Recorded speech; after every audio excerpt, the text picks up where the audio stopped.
Por duas vezes a humanidade testemunhou duas guerras mundiais que não foram tão mundiais assim, uma vez que ambas, em sua maioria, foram travadas na Eurásia. Mas dessa vez, pela primeira vez desde a crise dos mísseis, o mundo realmente está próximo de uma terceira guerra mundial, que irá devastar não só a Eurásia, mas a África, a Austrália e a América. Ao longo da história, o Brasil soube fazer um bom uso da neutralidade. Só que a neutralidade tem prazo de validade no fim. O Brasil terá que escolher um lado. Qual lado será esse? Eu irei falar para vocês neste vídeo. Sejam todos muito bem-vindos. Para quem não me conhece, muito prazer, eu sou Felipe de Deus e esse é mais um vídeo do canal Vamos Falar de História. Antes de começar, eu quero agradecer e apresentar a vocês a Tabel, que está patrocinando e apoiando o canal.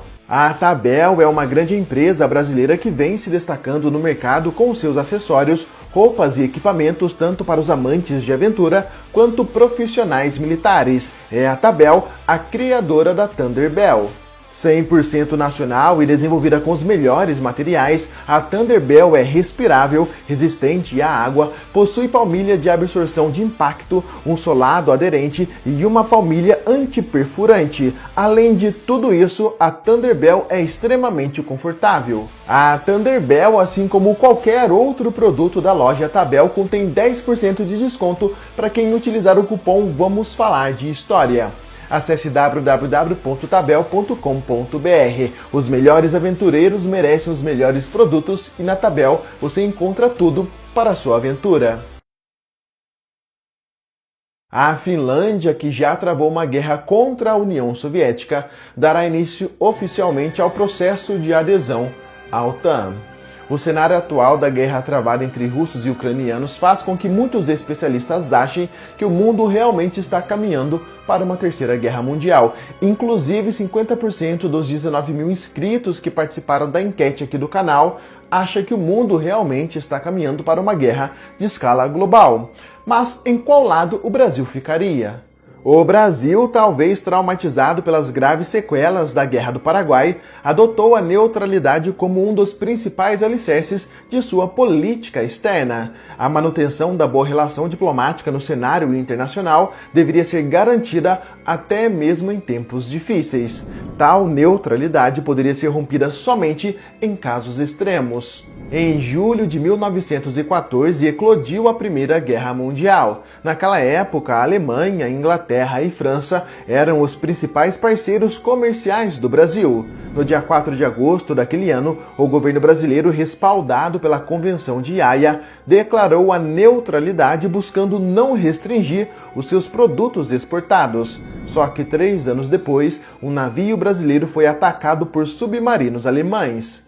No dia 26 de outubro de 1917, o Brasil rompia sua neutralidade declarando guerra à Aliança Germânica. O Brasil se tornava o único país latino-americano a participar ativamente da Primeira Guerra Mundial. 2 décadas depois, a história se repetia quase que da mesma forma.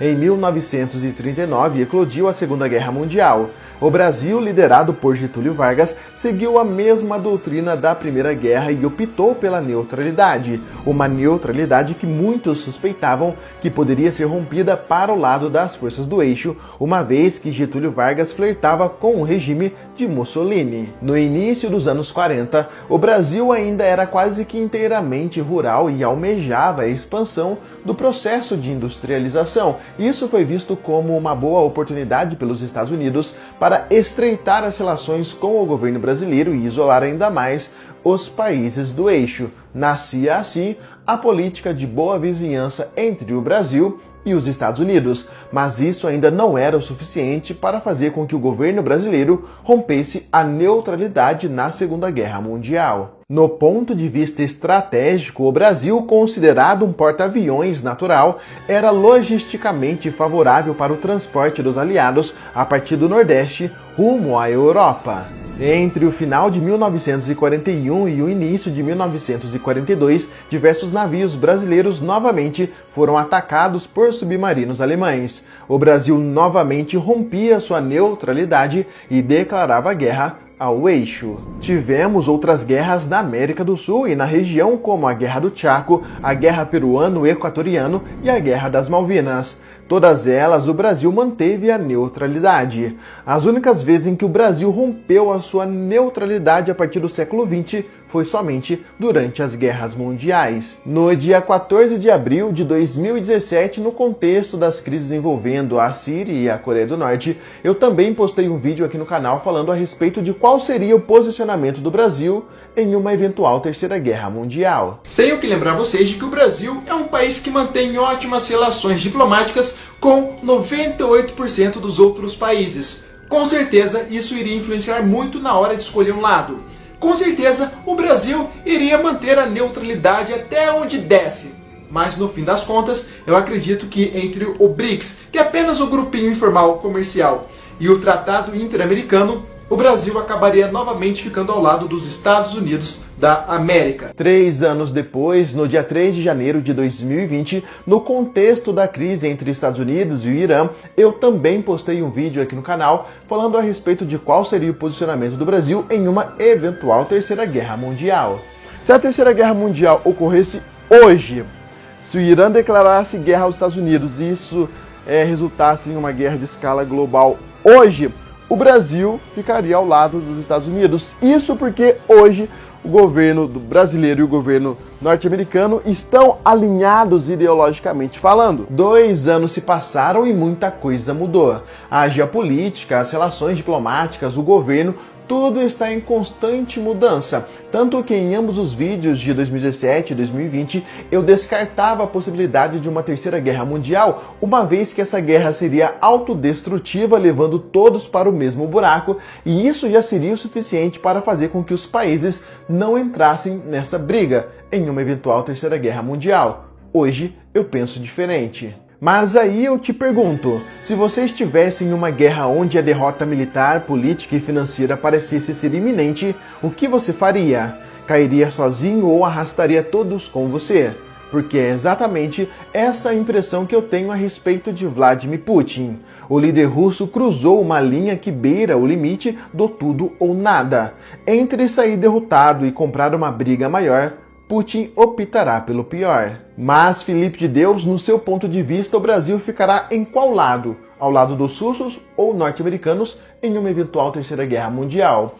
Olhando de forma imparcial, técnica e principalmente levando em consideração o contexto histórico do nosso país, o Brasil ficará ao lado das Nações Unidas, ou seja, do resto do mundo. Afinal de contas, uma eventual terceira guerra mundial, olhando pelo cenário atual, será do mundo contra a Rússia e alguns de seus aliados. Mas Felipe de Deus, por que o Brasil ficaria ao lado das Nações Unidas?